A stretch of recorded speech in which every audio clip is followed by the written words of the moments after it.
ভিতরে যাওয়ার চেষ্টা করেছে। শিল্পী সমিতির কোন সদস্য কিন্তু আহত হয়নি, না সেখানে লাঠি সোটা নিয়েছে। না সেটা তো আমি তো সেটাই বললাম যে অপ্রীতিকর ঘটনা এবং অত্যন্ত মর্মাহত এবং ব্যতিক্রম। এর চেয়ে বড় শব্দ কিছু থাকে না। সাংবাদিকের রক্ত মানে আমার রক্ত ধরে গেছে, কথা আমি বললাম, কারণ আমার কষ্ট লেগেছে দেখে। তা আমি মনে করি যারা এই ভুলগুলো করেছে তারা ঠিক যাবে, তারা ভবিষ্যতে ধরনের কাজ করবেন, আমার সাংবাদিকের বুকে টেনে নিয়ে যাবে।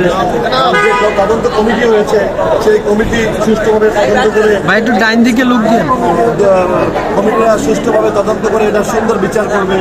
শিল্পীরা আবার সাংবাদিকদের পদচারণের বেশি মুখর হবে এবং সাংবাদিকদের হাত তোলার বিষয়টা আমার কাছে ব্যথিত করেছে, আমার কাছে খারাপ লেগেছে। আমি এজন্য বললাম যে আমি সাংবাদিকের কাছে ক্ষমা প্রার্থী, শিল্পী হিসাবে দুঃখ প্রকাশ করছি তাদের সাথে এমন একটা ঘটনা ঘটেছে। আবার শিল্পীদের সাথেও সাংবাদিকদেরও কোনো অনেক সিনিয়র আছে, তারাও শিল্পীদের সাথে গলা মিলিয়ে একত্র হতে পারতো, তারাও শিল্পী সমিতির ব্যারিয়ার ভেঙিয়ে উপরে যাওয়ার চেষ্টা না করলেই হতো। তারাও একদিন বলতে পারতো যে আমরা মিশামিশি আসলে কি একসাথে তো তালিকা হবে না, সবাই মিলেমিশে হয়, কারো দোষ বেশি কারো কম। বাট ওভারঅল আমি বলবো যে এই ঘটনাটা মোটেই কাম্য। যেটা হয়েছে এটা আমাদের অঙ্গনে আমরা সবাই সাংবাদিক, আমরা ভাই ভাই, আমাদের মধ্যে অভিমাননে আমরা বুকে টেনে নিই। আমাদের মধ্যে এ ধরনের রক্তপায়ী জিনিস কেন হবে, কেন আমার এফডিসিতে প্রথম দিনে এই ধরনের ঘটনা ঘটবে। আমি আর চিন্তা করতে পারি কোনো তৃতীয় পক্ষের ইন্ধন দিয়ে এটাকে বড় করার চেষ্টা না করে। যাই হোক, আজকে শুনেছি, আমি যাওয়ার আগে ভালো লেগেছে যে তদন্ত কমিটি বসেছে, একটা সুন্দর সমাধানের জায়গায় এসছে। দিন শেষের পরিবার সবার সাথে সবার দেখা হবে, বুকে জড়িয়ে নেব।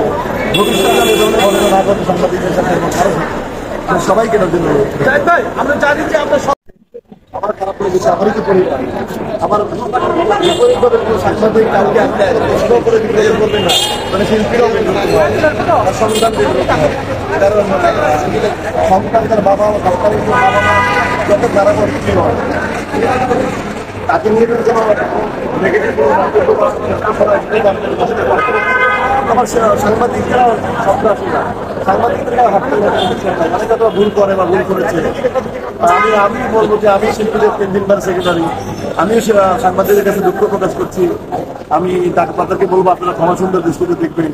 আপনারা তো আমরা পরিবার, আপনাদের ছাড়া আমরা অসহায়, আমরা ছাড়া আপনারা, আপনাদের লেখনের মাধ্যমে শিল্পীরা সামনে এগিয়ে যায়। আপনারা সবাই ক্ষমা সুন্দর দৃষ্টিতে দেখবেন। সবাই এক পরিবার হয়ে, নতুন একটা কমিটি এসেছে, সবাই এক পরিবার হয়ে কাঁধে কাঁধ মিলিয়ে কাজ করবে একসঙ্গে, সেই প্রত্যাশা।